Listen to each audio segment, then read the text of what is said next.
Welcome to the world of science fiction, where extraordinary tales come to life. Enjoy the journey. The proximity alarm shrieked through the cockpit of the Meridian as Jason Callard fought against the gravitational pull, dragging his ship toward the unknown planet. His fingers flew across the navigation console, bypassing damaged circuits with the practiced efficiency of 15 years piloting deep space rescue missions.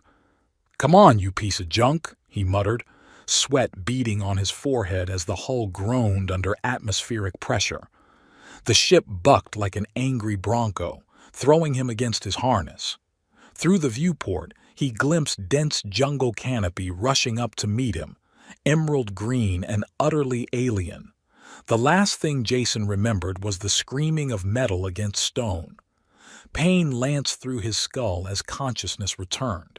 Jason's eyes fluttered open to find himself sprawled against the massive trunk of a fallen tree, its bark smooth as polished obsidian. His black tactical suit hung in tatters across his chest, revealing angry red scratches beneath. The air hung thick and humid around him, carrying scents he couldn't identify, something floral and sharp like jasmine crossed with ozone. He pushed himself upright, wincing as his ribs protested. The wreckage of the Meridian lay scattered in a debris field 50 meters away, smoke still rising from the twisted hull. His emergency beacon blinked steadily from his belt, 30 days until the rescue fleet arrived, assuming they could find him on this uncharted rock. Jason activated the beacon's locator function and immediately regretted it. The device's electronic chirp echoed through the jungle with embarrassing volume, advertising his presence to whatever lived in this green hell. The rustling started almost immediately. 8 pairs of eyes emerged from the undergrowth like predators scenting wounded prey. Jason's hand instinctively moved toward his sidearm, then froze as the figures stepped into the dappled sunlight filtering through the canopy. Women. 8 tall, powerfully built women clad in fitted leather armor that emphasized rather than concealed their athletic forms. Crystal ornaments caught the light at their throats and wrists, while intricate tattoos spiraled across their arms like living artwork. But it was their skin that made Jason's breath catch, a rich emerald green that seemed to absorb and reflect the jungle's ambient light. They moved with predatory grace, forming a loose semicircle around him. Each carried weapons that looked both primitive and deadly, curved blades that gleamed with an oily sheen, bows strung with what appeared to be metallic wire. The leader stepped forward and Jason forgot how to breathe. She stood nearly 6 feet tall, her physique a perfect balance of feminine curves and warrior muscle. Bright blue eyes studied him with an intensity that made his skin prickle, while her face, human in every detail save for that impossible green complexion, held an expression caught between fascination and hunger. A golden pendant rested against the swell of her breasts, rising and falling with each measured breath. "You are real?" Her voice carried an accent he couldn't place, each word carefully enunciated as if she were tasting them. She took another step closer, close enough that he could smell something like cinnamon and copper on her skin. The last time male blood walked these lands was 340 years ago. Jason scrambled backward against the fallen tree, his tactical training warring with sheer bewilderment. I'm real. Look, can we discuss whatever's happening here like civilized?" "No." The woman's lips curved in a smile that held too many teeth. "By our laws, you are subject to right of first claim. I found you first." Her gaze traveled slowly down his body and back up, making him acutely aware of how exposed his torn suit left him. "You belong to me." She turned to address her companions, her voice ringing with ancient authority. "Let the council decide his ultimate fate. But first claim is mine, sisters." One of the younger women, barely out of her teens but already bearing the same impossible beauty, leaned forward with undisguised interest. "Did you see his jawline, Rima? I'd lick that clean if he'd let me." An older warrior with scars crossing her emerald cheeks snorted. "Let him try to refuse. We're not savages, after all." Her grin suggested the opposite. "Rima?" Jason focused on the leader, filing away the name. "Look, Rima, I appreciate the welcome committee, but I'm just a pilot. My ship crashed, I activated my distress beacon, and in 30 days my people will come looking for me." Rima's blue eyes narrowed. "Your people." She spoke the words like they carried a bitter taste. "And what people would those be? The myths tell us males were different creatures, brutal, destructive." "Just human," Jason said, though he was beginning to doubt that assessment applied to present company. "Same as you, I'm guessing, just with different chromosomes." The scarred warrior barked a laugh. "Same as us? Boy, you have no idea what you've fallen into." Rima silenced her with a gesture, then crouched until she was eye level with Jason. This close, he could see gold flecks in her blue irises, could feel the heat radiating from her green skin. "Can you prove these people of yours exist? Or are you alone?" The question carried weight beyond mere curiosity. Jason weighed his options: lie and risk being caught, or tell the truth and potentially endanger his rescue team. "They exist," he said finally, "but they're not coming to conquer or anything like that. Rescue mission only." Rima studied his face for a long moment, then nodded. "Then we have 30 days to determine what to do with you." She stood, offering him her hand. "Come. The council will want to meet our guest." Jason hesitated, then grasped her hand.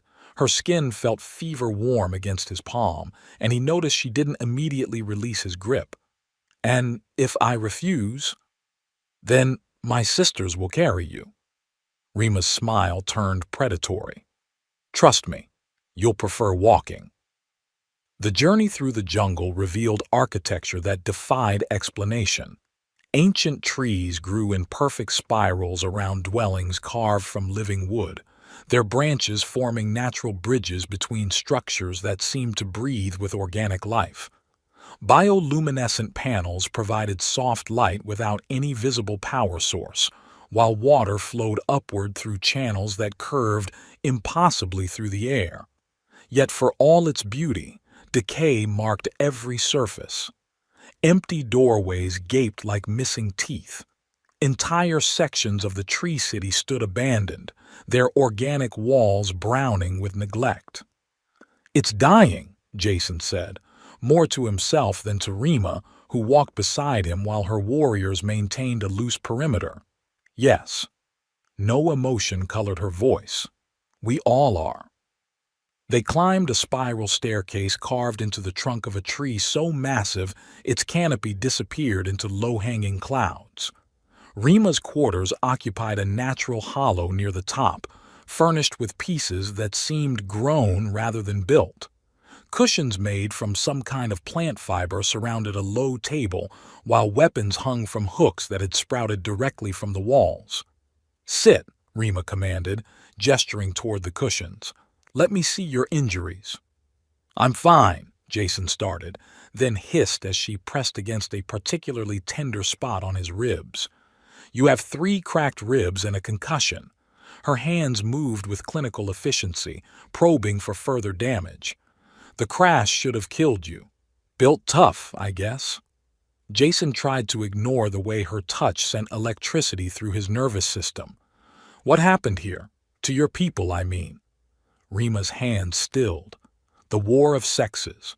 3 centuries ago, our civilizations separated, violently." She resumed her examination, but her movements had grown mechanical. "The males vanished. We adapted." "Adapted how?" "Parthenogenesis, virgin birth in your crude terms." Rima's voice carried bitter pride. "We learned to reproduce without male genetic material." "But it's not working." Jason watched her face carefully. "That's why everything's dying." Rima's hands jerked away from his chest as if burned. Our genetics are compromised, immune deficiencies, birth defects, infertility. She stood abruptly, pacing to the window that looked out over the dying city. Each generation weaker than the last. And then I fell out of the sky. Yes. She didn't turn around. Then you fell out of the sky. The silence stretched between them, heavy with implications neither seemed ready to voice. Finally, Rima returned to kneel beside him, her expression unreadable. "Let me clean these cuts," she said, producing a bowl of water that steamed with herbal scents. "The council meets at sunset. You'll need to look presentable." Her fingers traced the edges of his wounds with surprising gentleness. Jason found himself studying her face, the delicate arch of her brows, the way her lips parted slightly in concentration. When she leaned closer to tend a cut near his collarbone, her breath whispered across his skin. "You're real," she murmured, almost to herself.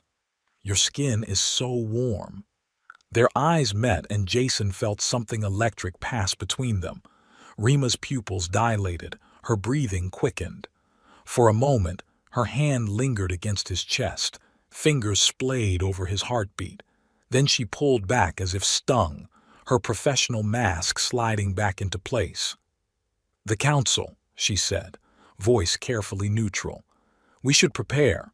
The council chamber occupied the hollow heart of the great tree, its walls pulsing with bioluminescent veins that cast shifting patterns of blue and green light. 20 women sat in a circle around the chamber's perimeter, their ages ranging from barely adult to ancient.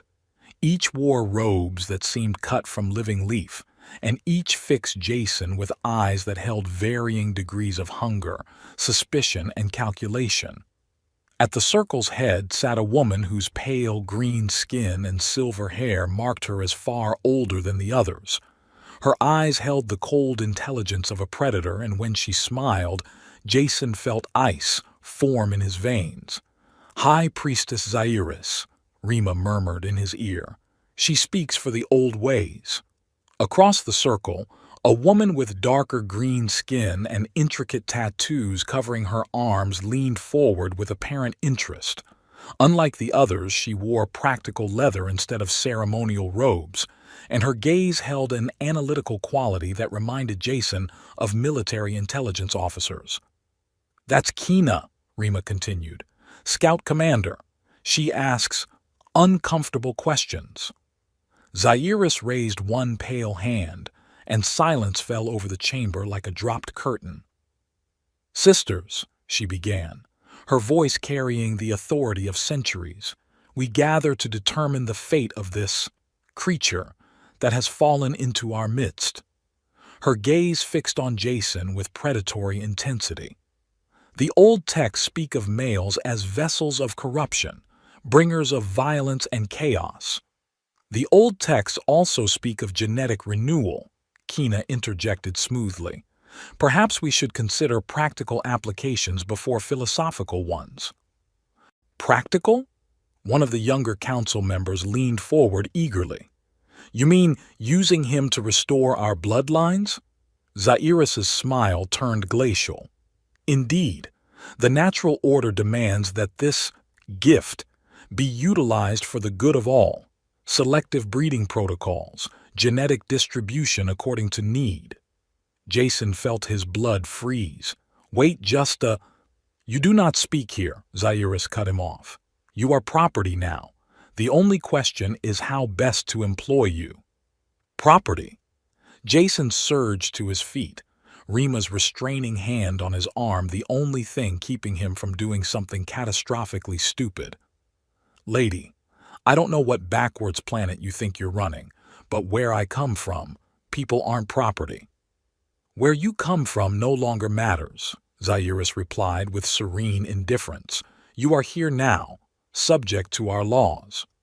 "Actually," Rima stood as well, her voice carrying new steel, "he is subject to the right of first claim, which belongs to me." "Your claim can be transferred," Zairis suggested with a smile that promised unpleasant consequences. For the greater good. Over my cold corpse. The temperature in the chamber seemed to drop several degrees. Jason realized he was witnessing something far more dangerous than a simple disagreement. This was a power struggle between rival factions, and he'd somehow become the prize. Kina cleared her throat diplomatically. Perhaps we should study our guest before making irreversible decisions. Learn about his people, his capabilities, his compatibility with our biology. An interesting proposition, Zairis purred. Very well, 3 days for your research. Then we proceed with proper protocols. The dismissal was clear. As the council members filed out, chattering among themselves in their alien language, Jason caught fragments of conversation that made his skin crawl. Words like breeding schedule and genetic sampling featured prominently. Rima's hand remained on his arm as the chamber emptied, her grip tight enough to leave marks. "Well," she said when they were finally alone, "that went better than expected." "Better?" Jason stared at her. "They want to use me as a—" "I know what they want." Rima's blue eyes held depths he was only beginning to fathom. "The question is, what do you want?" The question hung between them like a blade. Jason studied her face, noting the way her jaw tightened with suppressed emotion, the way her free hand had curled into a fist at her side. "I want to understand," he said finally. "This place, your people, you." Something flickered in Rima's expression, surprise, perhaps, or hope. "Dangerous words, Skyman." "Jason," he corrected. "My name is Jason." "Jason." She spoke his name like she was tasting wine. 3 days, Jason. 3 days to prove you're more than just genetic material. And then, Rima's smile held shadows of things he didn't want to contemplate. Then we discover just how civilized my people really are. As she led him from the council chamber, Jason couldn't shake the feeling that his real troubles were just beginning. Behind them, bioluminescent veins pulsed in the walls like a heartbeat, counting down the hours until his fate would be decided by forces he barely understood. 3 days.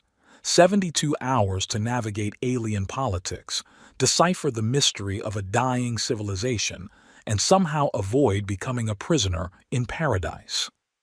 The jungle night pressed close around them as they climbed toward Rima's quarters, filled with sounds that seemed to echo from another world entirely. Somewhere in the darkness, Jason knew, other eyes were watching, other minds were calculating, other plans were being made. His 30-day countdown had become a race against time in ways he'd never imagined. Dawn broke through the canopy like fractured glass, casting prismatic light across Rima's quarters. Jason woke to find her already gone, only the lingering scent of cinnamon and the warmth of rumpled cushions marking where she'd slept beside him, close enough to guard, distant enough to torment. He found her on the platform outside, practicing with curved blades that moved like liquid mercury in her hands. Each strike flowed into the next with deadly precision, her emerald skin gleaming with perspiration that caught the morning light like jewels. Sleep well? She didn't break her routine, but he caught the subtle smile tugging at her lips.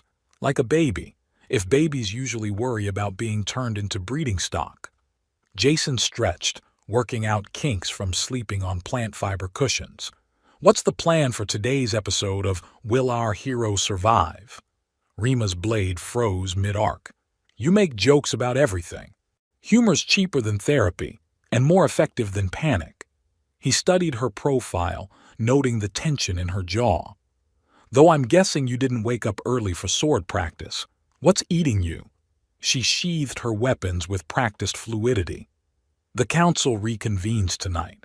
Zairis has been busy, rallying support for her position, the breeding program, among other things. Rima turned to face him fully, her blue eyes unreadable. There are places I need to show you, things you need to understand before. Before I become a prize bull? Before you make choices that affect more than just yourself. Her voice carried an edge of something, desperation, perhaps. Come. The old archives hold truths the Council prefers forgotten. The ancient library lay buried beneath the city's roots, accessible only through a maze of tunnels that spiraled deeper into the great tree's heart. Bioluminescent crystals embedded in the walls provided ethereal light, casting dancing shadows that made the passages seem alive. This place is older than our recorded history, Rima explained as they descended worn stone steps, built by the first settlers before the troubles began. Troubles? Jason ran his fingers along walls that hummed with barely contained energy. You mean the War of Sexes? That's what we call it now, but the real name. She paused at a doorway sealed with crystalline formations. The real name was the War of Understanding. The crystals dissolved at her touch, revealing a vast chamber filled with floating data streams that writhed through the air like living things. Archive nodes hung suspended from the ceiling like fruit, pulsing with stored information that painted the walls in shifting holograms. Jesus, Jason breathed. How much data is stored here? 3 millennia of history, science, philosophy, all of it. Rima moved through the archives with practiced ease, her fingers dancing across control surfaces that materialized at her approach. And all of it forbidden by current law. Why? Because it contradicts everything Zairis and her faction believe. A holographic display flickered to life, showing star charts and genetic sequences. The official history claims males were violent, destructive creatures who threatened our peaceful society, that we were forced to defend ourselves. Jason studied the scrolling data, his engineer's mind picking out patterns and anomalies. But that's not what happened. No. Rima's voice carried 3 centuries of buried shame. We were the aggressors. The hologram shifted, showing population graphs and resource allocation charts. The story they told was ugly: systematic discrimination, resource hoarding, political marginalization that had spiraled into open conflict. Your ancestors didn't vanish, Rima continued. We drove them away, exiled them to preserve our pure society. And now you're dying because of it. Jason traced genetic degradation curves with his finger. Parthenogenesis works for a few generations, but without genetic diversity. Each generation weaker than the last. Exactly. Rima moved to another display, calling up current population statistics. We have perhaps 50 years before complete reproductive collapse. But the males you exiled are probably facing the same problem, if they survived at all. She turned to face him, her expression haunted. Do you understand what you represent, Jason? You're not just a man. You're proof that our ancestors' bloodline continues, that we might, yet. She didn't finish the sentence, but he heard the desperate hope in her voice, and something else, something that made his pulse quicken despite the gravity of their situation. There's more, he said. It wasn't a question. Rima nodded, leading him deeper into the archives where the passages narrowed to barely shoulder width. The deepest records, the ones that could get us both executed for accessing. They squeezed through a gap in the crystalline walls, Rima's body pressed against his as they navigated the tight space. Her breath came quick and shallow, whether from exertion or proximity he couldn't tell. The walls pulsed with energy that made his skin tingle where it touched hers. Almost there, she whispered, her lips barely inches from his ear. Then the rumbling started. Ancient stone groaned and shifted around them as the passage began to collapse. Dust rained from above while crystal formations cracked and sparked. Rima pushed forward desperately, but falling debris blocked their path. Back! Jason grabbed her waist, pulling her against him as the tunnel filled with falling rock. They pressed into a tiny alcove, barely large enough for both of them, as the passage sealed itself behind tons of rubble. Darkness swallowed them whole. The emergency lights should... Rima's voice cut off as she realized how close they were. Her body molded against his in the confined space, every curve and plane of her pressed intimately against him. He could feel her heart hammering against his chest, could taste the sweet warmth of her breath. "Rima," he started, but she pressed her fingers against his lips. "I dreamed of you," she whispered in the darkness. "Even before you fell from the sky, I dreamed of someone like you, someone real." Her hand found his face, tracing the line of his jaw with trembling fingers. In the absolute darkness, every sensation intensified. The silk of her skin, the warmth radiating from her body, the subtle tremor in her breathing. "Rima, we can't." "Can't what?" Her voice held a challenge. "Can't want each other? Can't feel something beyond politics and genetics and the weight of dying civilizations?" Their faces were so close he could feel her lips moving against his as she spoke. The darkness made everything else fall away. Duty, consequences, the impossible situation they found themselves in. There was only her warmth, her scent, the electric tension crackling between them. "I've wanted to do this since I first saw you," she breathed. Their lips almost touched, and then light blazed around them as the emergency systems activated. The spell shattered as rescue crews broke through the debris, calling their names and flooding the passage with harsh illumination. Rima pulled back as if burned, her professional mask sliding back into place even as her eyes remained fixed on his mouth. "We should go," she said, but her voice betrayed her. "Yeah," Jason agreed, though neither of them moved immediately. "We should." The deeper archives held secrets that reframed everything Jason thought he understood about this world. As Rima's fingers danced across ancient interfaces, holographic displays revealed the true scope of the catastrophe that had befallen both civilizations. "There," she said, pointing to a star chart showing the binary system they occupied. "Caesarea Prime, the male exile world."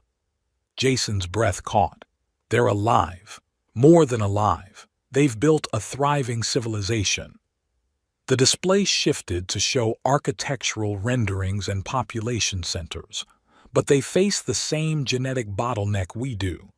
Two civilizations, each holding half the genetic key to survival, and neither knows the other exists. Jason ran calculations in his head. "How long have you known? Suspected? Years? Known for certain?" Rima's smile held no humor. "Since yesterday. Your ship's sensors recorded energy signatures from their orbital platforms." The implications staggered him. "Rima, if both sides knew, would it matter? 3 centuries of isolation, of hatred bred into our very genes." She called up historical records showing the war's final days. "Look at what we did to each other. Look at the atrocities committed by both sides." The images were brutal. Cities burning, populations displaced, the systematic destruction of everything that had once bound their civilizations together. But in the margin notes, Jason found something else. "These casualty reports," he said, highlighting discrepancies in the data. "They don't match the official histories. Because the official histories are lies. On both sides, I'd wager." Rima's expression grew grim. The war wasn't ended by victory. It was ended by exhaustion, by leaders who chose separation over annihilation, but chose to lie about it. Easier to maintain control when your people believe they're victims rather than co-conspirators. She moved to another terminal, accessing communication logs that were centuries old. The final transmissions between the faction leaders. They agreed to the exile, agreed to let each side believe the other had been destroyed. Jason studied the records, his mind racing through possibilities. The male civilization, do they have the same technological base? The same capabilities? Unknown, but if they've survived this long. Rima trailed off, her expression shifting to something like fear. Jason, what if they've thrived? What if they've grown strong while we've grown weak? Before he could answer, footsteps echoed through the archives, multiple sets, moving with military precision. Rima's hand went to her weapon as three figures emerged from the shadows. Kina led them, but the two warriors flanking her wore armor Jason didn't recognize, darker, more angular, with technology that seemed subtly different from what he'd seen elsewhere in the city. "Well," Kina said, her voice carrying an accent that hadn't been there before, "this is fortunate. Saves me the trouble of tracking you down." "Kina?" Rima stepped protectively in front of Jason. "What are you doing here? The archives are restricted." "Not to me." Kina's smile was cold as winter starlight. "You see, I have what you might call special clearance." Her armor rippled and shifted, revealing technology that was definitely not of local manufacture. The warriors beside her moved with precision that spoke of training and tactics Jason had never seen before. "You're not from here," he said. "Very good," Jason Callard. Age 32, pilot and engineer, currently missing and presumed dead after a failed rescue mission. Kina's smile widened. "I've been waiting a long time to meet you." "Impossible," Rima breathed. "You've been with us for years. I've fought beside you. You fought beside a carefully constructed identity, one designed to monitor your people's progress and report back to my true masters." Kina gestured to her companions. "Meet the advanced scouts of the Khazarian Liberation Fleet." The words hit like physical blows. Jason felt Rima stiffen beside him, her hand tightening on her weapon's grip. "Liberation?" Rima's voice carried deadly calm. "From what?" "From the lies you've built your society on, from the genetic dead end you've chosen for yourselves." Kina moved closer, her eyes never leaving Jason's face. "My people know the truth about the war, know what your ancestors did to ours, and we've spent 3 centuries preparing for the day we could return." "Return to do what?" Jason stepped forward, placing himself between Kina and Rima. "Massacre an entire civilization?" "Nothing so crude." Kina's expression suggested she found the idea tempting nonetheless. "Simply, regime change, the installation of a more enlightened government, one that recognizes the natural order." The natural order being male dominance. The natural order being survival.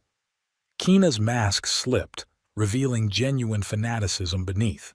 "Your ship's arrival was fortuitous, Jason.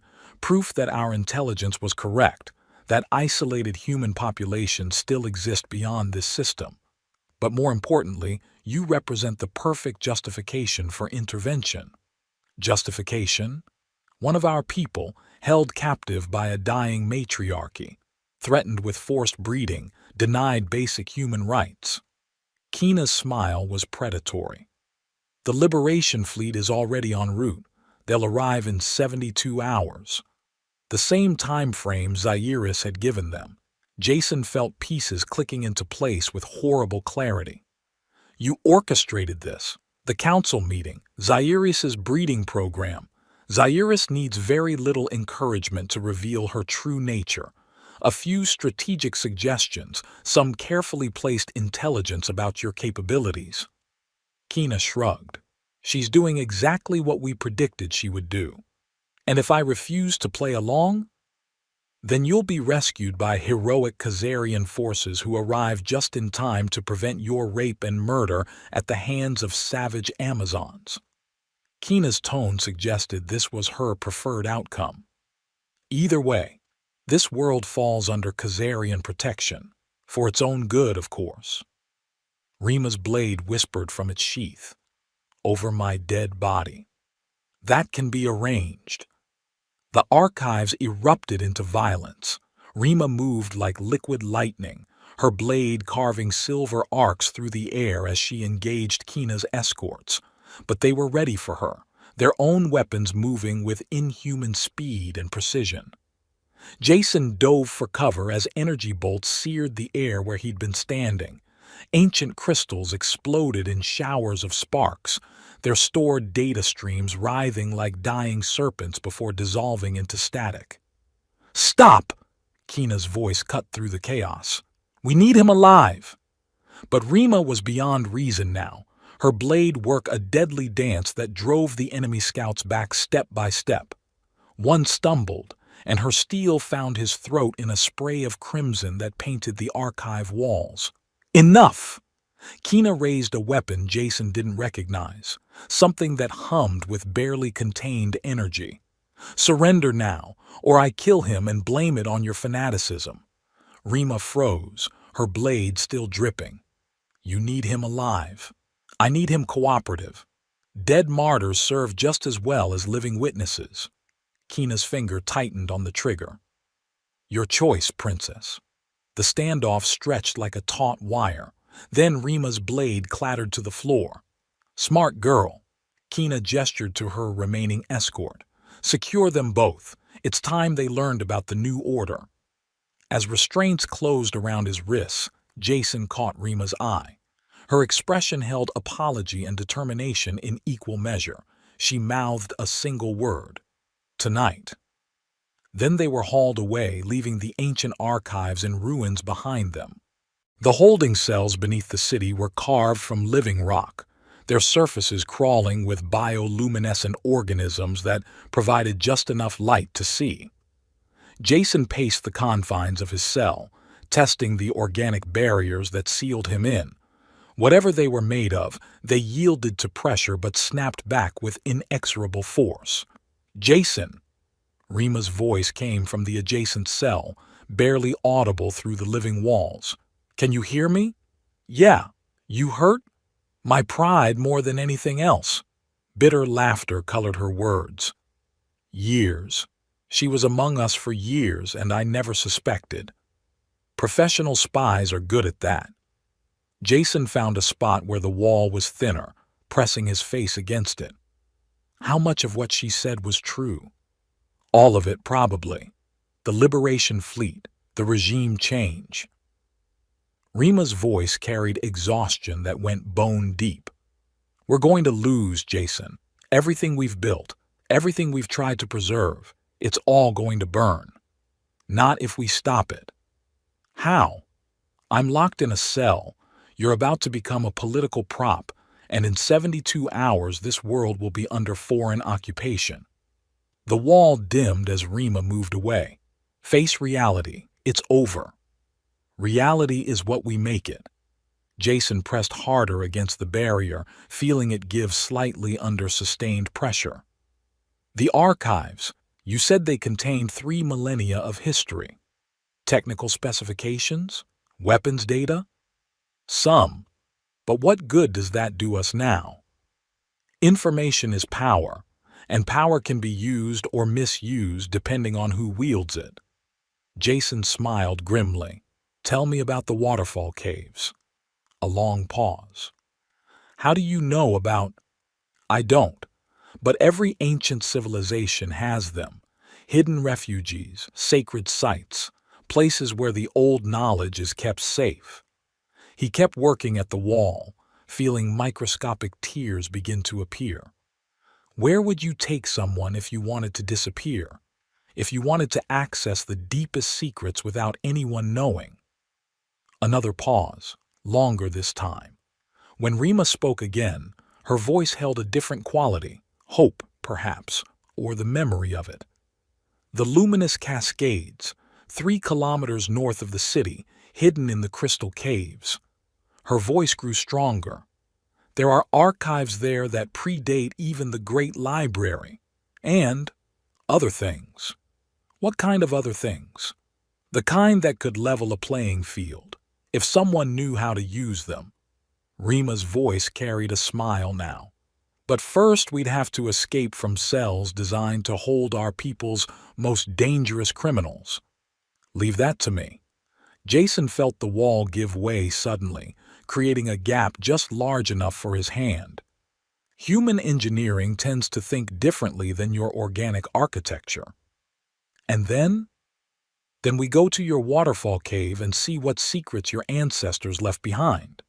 He worked his arm through the gap, feeling for the cell's control mechanisms. But first, there's something I need to tell you. What? When I was analyzing your ship's sensor data, I wasn't just looking for energy signatures from the male world. His fingers found what felt like a nerve cluster, and he pressed gently. The wall shuddered. I was looking for something else. What? Proof that my rescue beacon actually transmitted. Jason felt the wall begin to dissolve around his arm. Turns out it did. My people know where I am, Rima, and they're not coming in 30 days.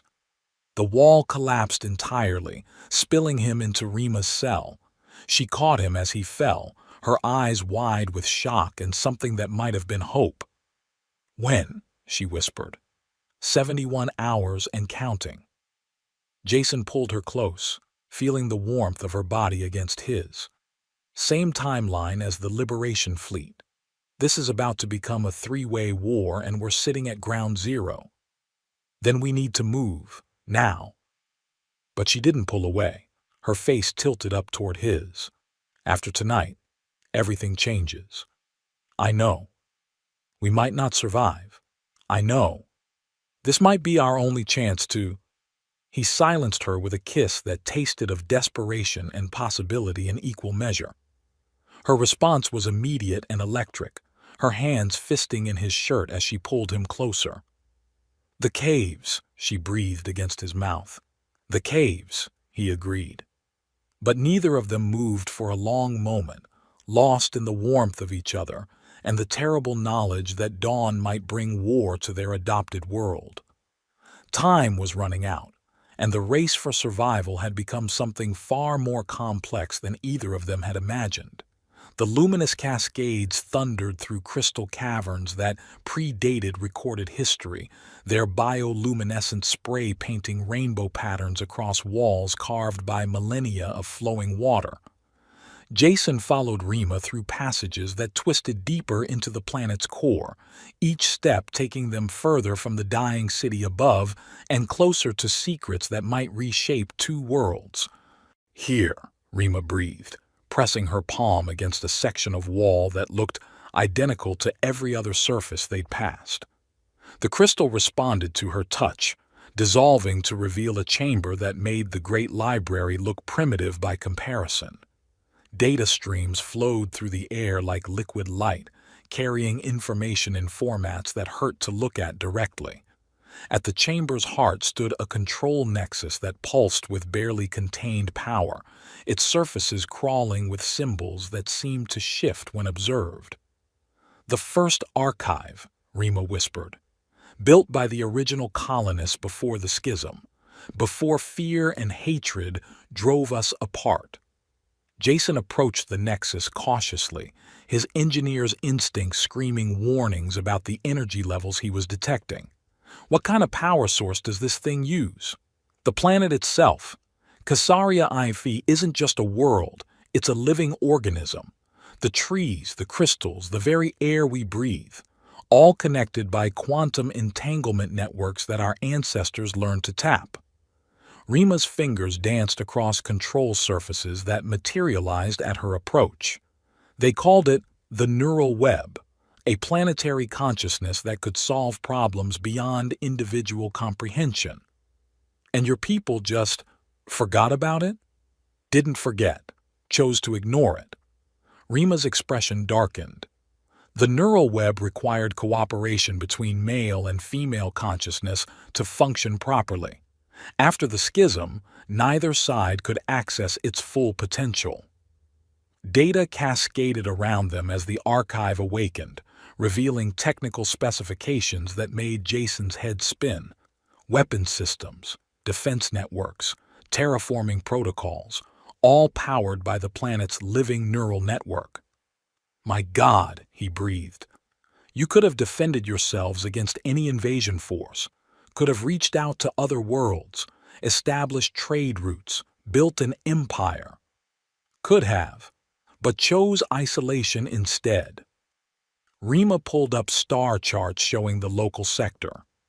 The neural web tried to warn us, showed us what would happen if the genetic bottleneck continued. But by then, pride and fear had already won. A proximity alarm shrieked through the cavern. Rima's hands flew across the controls, calling up sensor displays that showed the surface above. "Ships," she said, her voice hollow. "3 fleets in orbit. The Liberation Force arrived early." Jason studied the tactical displays, his pulse quickening as he recognized familiar configurations among the hostile contacts. That's not just the Khazarian fleet. Those are Earth Federation vessels. Your people? My people. He felt something cold settle in his stomach as he identified specific ship classes. But they're not here for rescue. This is a full invasion force. The display shifted, showing communication intercepts between the 3 fleets.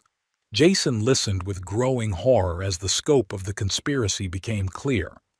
"Joint operation," he said, the words tasting like ash. "The Federation and the Khazarian Liberation Force have been coordinating for months. They're planning to divide the planet between them.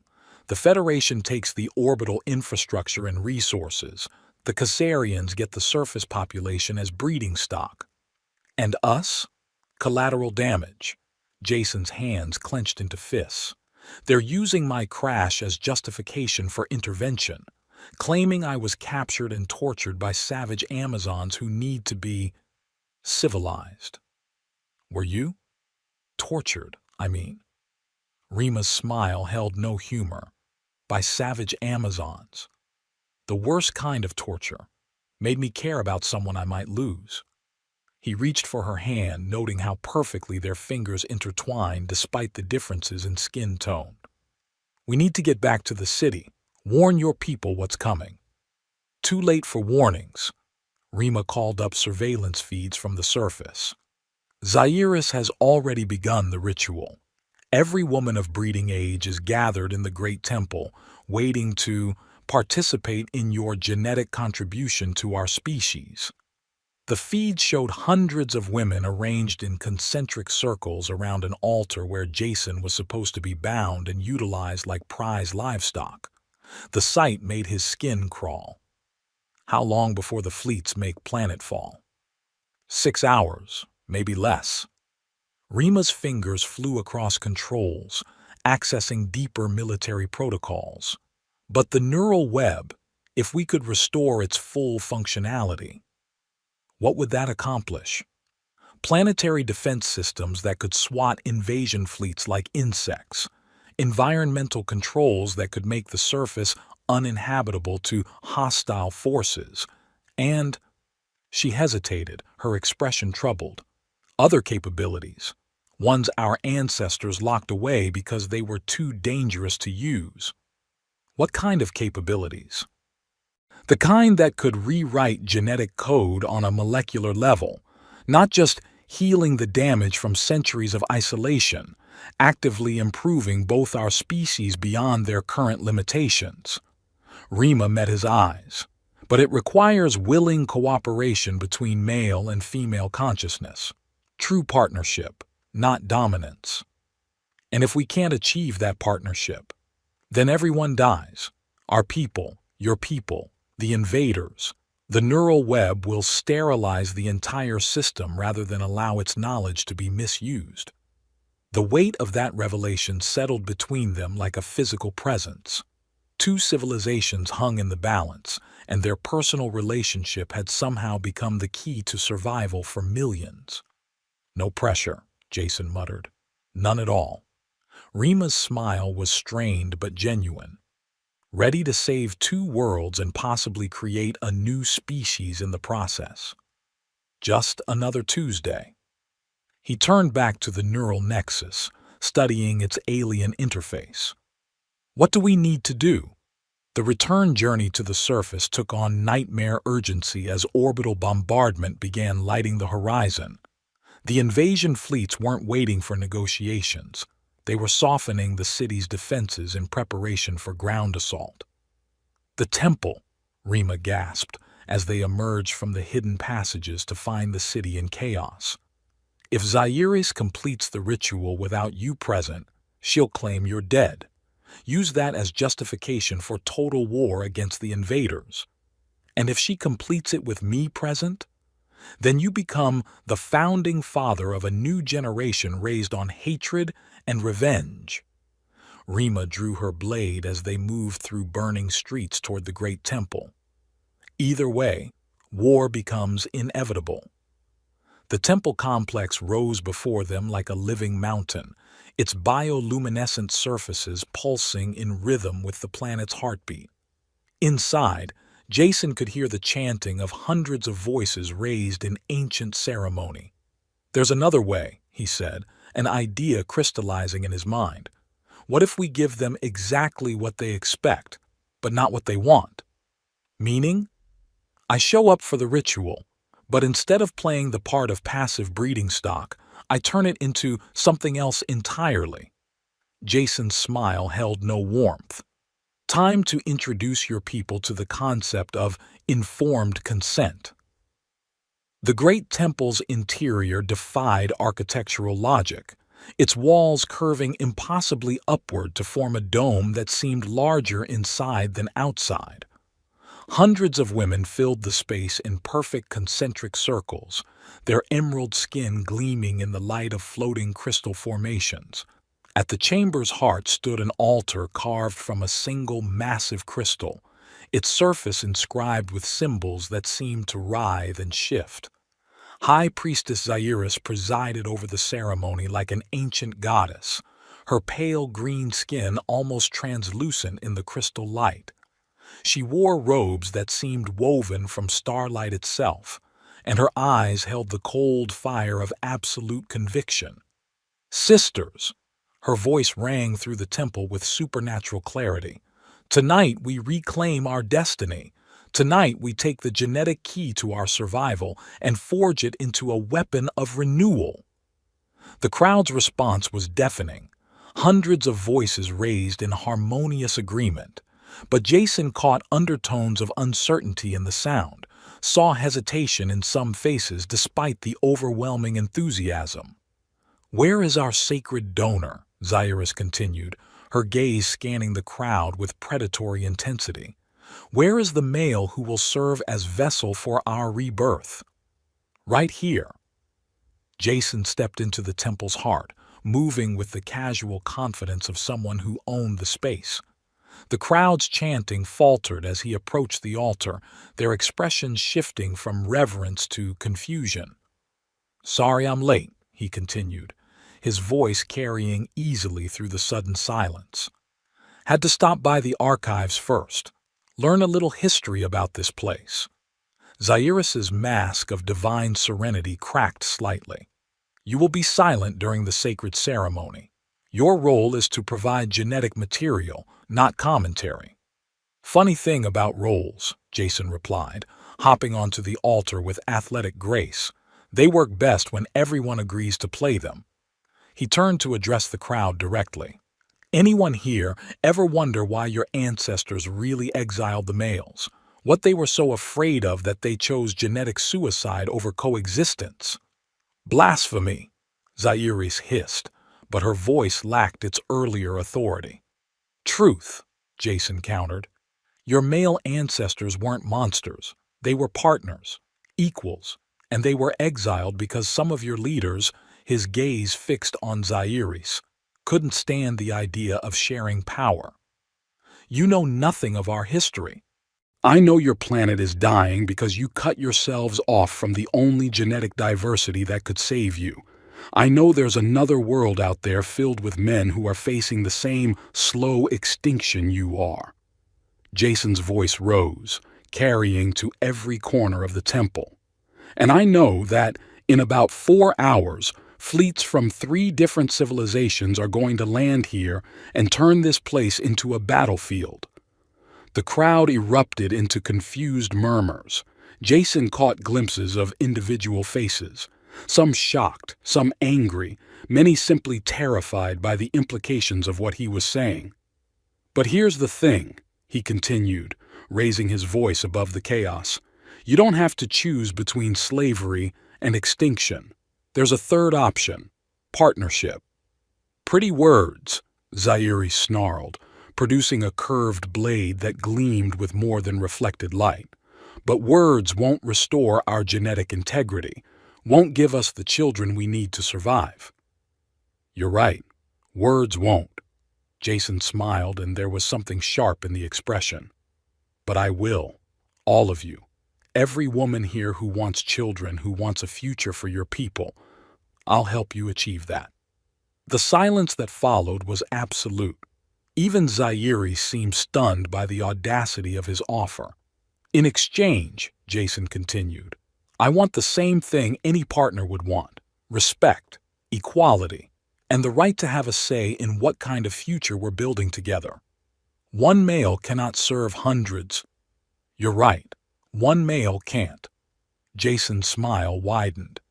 Good thing I didn't come alone. The temple's main entrance exploded inward as armed figures in environmental suits stormed through the breach. But these weren't the Federation Marines or Khazarian Liberation Forces everyone expected. These were men and women working together, their mixed crews moving with practiced coordination. Rima appeared at Jason's side, having somehow infiltrated the temple during his speech. Slight change of plans, she murmured. Your rescue fleet isn't what it seems. Meaning? Meaning Captain Sarah Tarok of the Earth Federation doesn't take kindly to her people being used as pawns in someone else's war. Rima's grin was fierce. She's brought friends. Lots of them. The new arrivals spread through the temple with military precision, but their weapons remained lowered. At their head walked a woman whose bearing screamed command authority despite her modest stature. Captain Tarok's eyes swept the assembled crowd with professional assessment before fixing on Jason. Mr. Callard, she said, her voice carrying the crisp accent of Earth's orbital habitats, you've caused quite a stir back home. Wasn't intentional, Jason replied. Just happened to crash in the middle of a 300-year-old political mess. So I gather.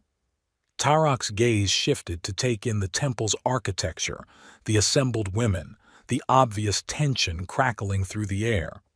Situation report? 3 invasion fleets in orbit planning to carve up this world between them. A civilization on the brink of genetic collapse due to artificial gender separation. And a planetary defense system that could solve everyone's problems if we can figure out how to make it work. Jason hopped down from the altar, noting how the crowd tracked his movements. Oh, and a high priestess who thinks forced breeding is the answer to everything.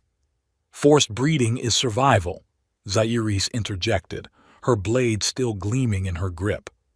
This world belongs to the daughters of Khazaria. We will not surrender it to alien invaders. No one's asking you to surrender anything, Tarok replied calmly. We're offering partnership, trade agreements, cultural exchange, the chance to join a galactic community instead of dying alone in isolation. Lies. Zairis raised her weapon, its edge crackling with energy that made the air itself hiss. You seek to corrupt us, to steal our children and make them slaves to your alien ways. Actually, a new voice interrupted from the temple's rear entrance. We seek to prevent that exact outcome. The speaker was a man whose presence commanded immediate attention. Tall, broad-shouldered, with the kind of weathered face that spoke of years spent in command positions. His uniform bore insignia that made several of Tarok's people stiffen with recognition. Admiral Marcus Kane, Tarok said, her voice carefully neutral. Didn't expect to see you here. Nor I you, Captain. Kane's smile held no warmth. But circumstances have evolved beyond our original parameters. Original parameters being the joint operation to strip mine this world and enslave its population. Kane's expression didn't change, but something cold flickered in his eyes. That operation has been terminated, along with the officers who conceived it. The implications of that statement rippled through the temple like a physical wave. Jason felt pieces clicking into place with horrible clarity. "The Khazarian Liberation Fleet," he said. "They're not liberation forces, they're conquest forces, and some of your people were working with them." "We're being the operative phrase." Kane's voice carried the finality of a closing vault. "Admiral Harrison and his co-conspirators are currently confined to quarters pending court-martial. The Federation does not conquer peaceful civilizations, Mr. Callard. We protect them." "And the Khazarians?" Kane's smile turned predatory. "Are discovering that their liberation fleet is significantly outnumbered by vessels that don't share their enthusiasm for conquest." The temple shuddered as orbital weapons fire lit the sky overhead. But instead of the devastating bombardment everyone expected, the lights were brief and scattered, precision strikes against specific targets. "Khazarian orbital platforms," Tarok explained, consulting a tactical display on her wrist. "They're being systematically disabled by combined Federation and local defense forces." "Local defense forces?" Rima stepped forward, her expression confused. "We don't have any orbital capability." "You do now." Kane gestured toward the temple's dome, where new constellations of light were blooming against the night sky. "Fascinating what happens when you feed proper technical specifications into a planetary neural network. Your ancestors built quite an impressive defense grid. They just never activated it." Jason felt the pieces finally fall into place. "The archives, the neural nexus. You've been monitoring our activities since we escaped the holding cells." "Standard procedure when dealing with pre-contact civilizations," Tarok confirmed.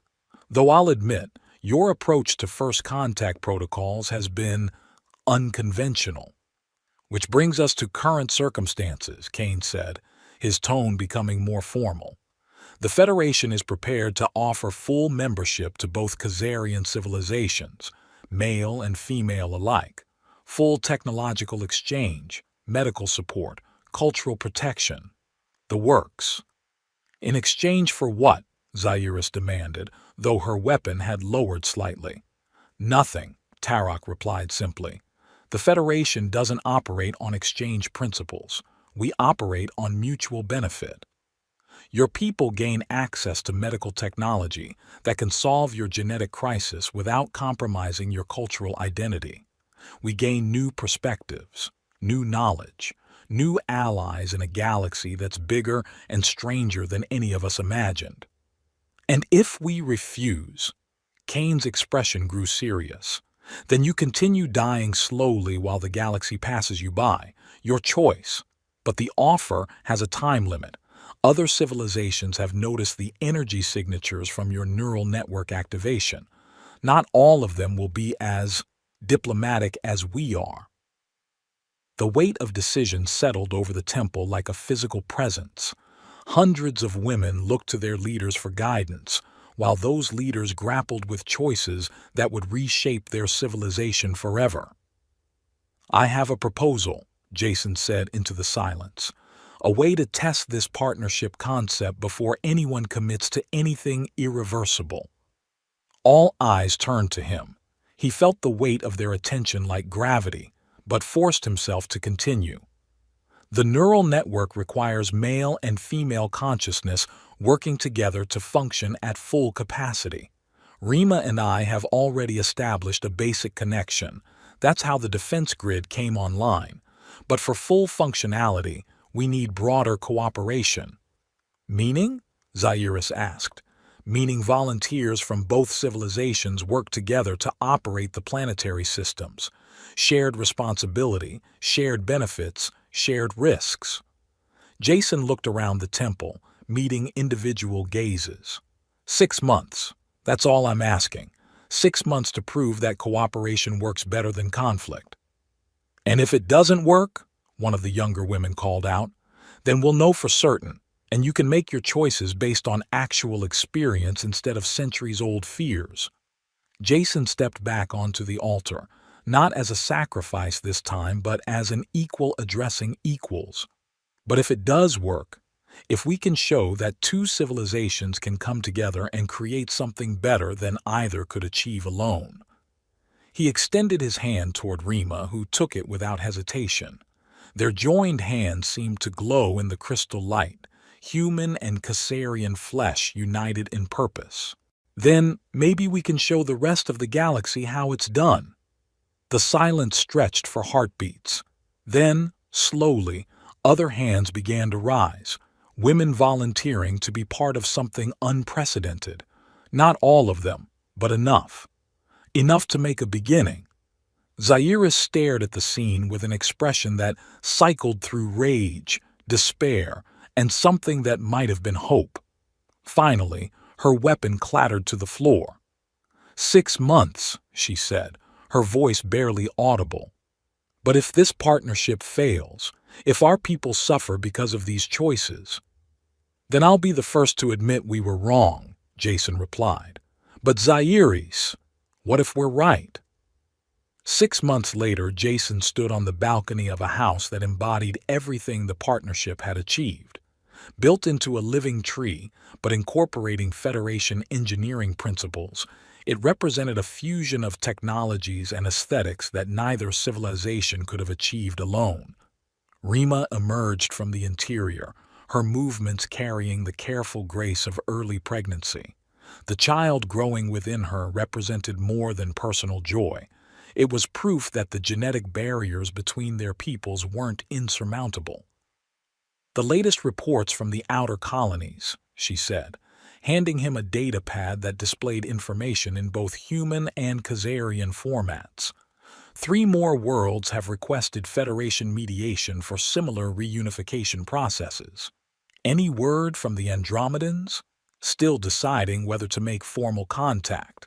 Apparently, our unusual approach to interspecies cooperation has caught their attention. Rima settled beside him, her green skin warm against his in the evening light. They're sending observation vessels to study our methods. Think they'll approve? Does it matter? She turned to face him, blue eyes sparkling with mischief. We've already proven it works. 2 civilizations that spent 3 centuries trying to survive apart have built something stronger than either imagined possible. Jason looked out over the city below, where human and Caesarian children played together in streets that bloomed with hybrid technologies. The sight still amazed him, a living testament to what cooperation could achieve. Contact from the orbital platform, Rima continued, consulting her communication device. Admiral Kane wants to know if you're ready for the next assignment. Next assignment? Apparently, there's a System 3 sectors over where the reptilian and mammalian species achieved technological separation 500 years ago. Both sides are requesting neutral mediation from the humans who fixed the impossible. Jason considered the implications, another divided civilization, another chance to prove that cooperation could triumph over isolation. The work would be dangerous, complex, potentially futile. Tell Kane we'll take it, he said. Both of us? Both of us. He pulled Rima close, feeling the warmth of her body and the flutter of new life growing within. Someone has to show the galaxy how it's done. As if summoned by his words, new lights appeared on the horizon, ships arriving from distant stars carrying representatives of civilizations eager to learn from the Caesarian experiment. The future stretched before them, filled with challenges and possibilities in equal measure. But for now, in this moment, Jason was content to hold his wife and watch their child's future take shape among the stars. The galaxy was vast and full of wonders, and they were just getting started.